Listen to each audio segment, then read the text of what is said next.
are very alluring. Power and control are very toxic in some ways, in that they kind of suck you in. And I think people get drawn into that. So they think, oh, well, okay, I want to get what she wants too. And the way we teach women these days about go after what you want, it's all about you, what you need. So I think we're promoting that narcissistic behavior in women. So I think we're seeing a lot of low-level psychopaths and narcissists that do gravitate to this behavior. You think that societal messages are sort of fertile ground for that, or Oh, an yes. impetus to that? Yeah. Yeah, definitely. Definitely. And I think it's created a level of unhappiness within women that's really obvious, and really sad, because if you're only thinking about yourself all the time, it can be a pretty lonely space eventually. And you're seeing now a lot of older feminists getting into their 50s and 60s and being alone, and realizing that they've created this world where they're focused on themselves so much they're now alone, and they're about to retire, and they've got no one to spend their life with. So um, I think that selfishness that comes from the psychopath, I think is creating some of these traits through how we teach women to value themselves so much that they devalue everyone else. Hmm. Well, this kind of answers a question from the audience, actually. Your topic is juicy, so people submitted some questions. When asked, do you see any connection between the roots of the feminist movement and female psychopaths? Definitely. Okay. Definitely. So it's surprising that my experience was in a feminist service and with all women. And so when I looked at the studies I did and more observations, I spent a lot of time talking with people who'd worked in feminist services, who'd worked with all women. And I really saw a lot of that toxicity that you just don't see in mixed organizations or male organizations. I'm not saying that men can't be toxic, but I'm just saying there's a real level of um, harm that's done, and it's underpinned by that feminist movement that says, women are all good and need more power.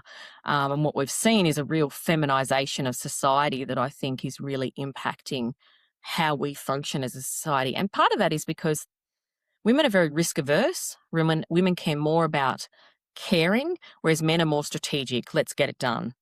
If we're building a road, the man's like, right, what do we need to do? We need this, this, and this. These are the products we need. This is the equipment we need. Whereas a woman, from a feminized perspective, it might be, oh, but how's it going to affect the animals? What about the neighbors? Is there going to be noise? Who do we need to let know? Let's do a risk assessment. So it all becomes very very hard to get anything done in a feminist service because everyone has to have a say, everyone has to feel protected, there has to be trigger warnings, everyone has to wear their victim badge so we know where they sit.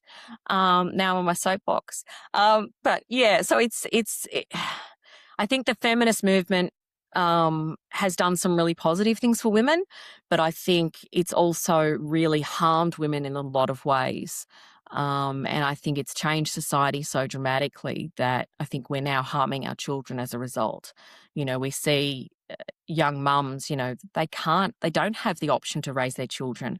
I'm a grandmother, and my oldest daughter just had her third little boy, and she's going to have 6 months off and have to go back to work, and she's already extremely sad because she wants to stay home and raise him, but she can't. We've created a society where everybody has to work to survive. And I think that kind of damage that the feminist movement has done, we've created a society where it's so expensive to live these days that you've both got to work, that you can't actually be a mum. And I think that's really sad. Mhm. This also ties to another question from the audience about mothers and female psychopaths. If psychopathy is transferable, will female psychopaths transfer that to their children? I think they can.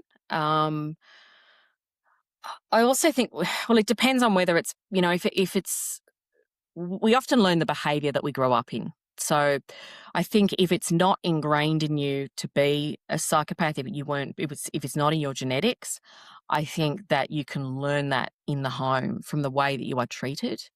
And I अपना पैसा बनाओ, अपनी education बढ़ाओ, अपना business बनाओ, अपनी जमीन बनाओ, अपना घर बनाओ, ਤੁਹਾਡਾ ਬੈਂਕ ਅਕਾਊਂਟ ਆਪਣਾ ਹੋਣਾ ਚਾਹੀਦਾ, ਕਿਸੇ ਤੇ ਵੀ ਡਿਪੈਂਡੈਂਟ ਨਹੀਂ ਹੋਣਾ ਐਜ਼ ਅ ਕੁੜੀ। ਇਹੀ ਇੱਕ ਤਰੀਕਾ ਆ ਕਿ ਤੁਸੀਂ ਅਸਲੀ ਫਰੀडम ਤੇ ਅਸਲੀ ਆਪਣੀ ਜ਼ਿੰਦਗੀ ਦਾ ਮਜ਼ਾ ਲੈ ਸਕਦੇ ਹੋ। Make your own money, spend it on yourself, do not expect it from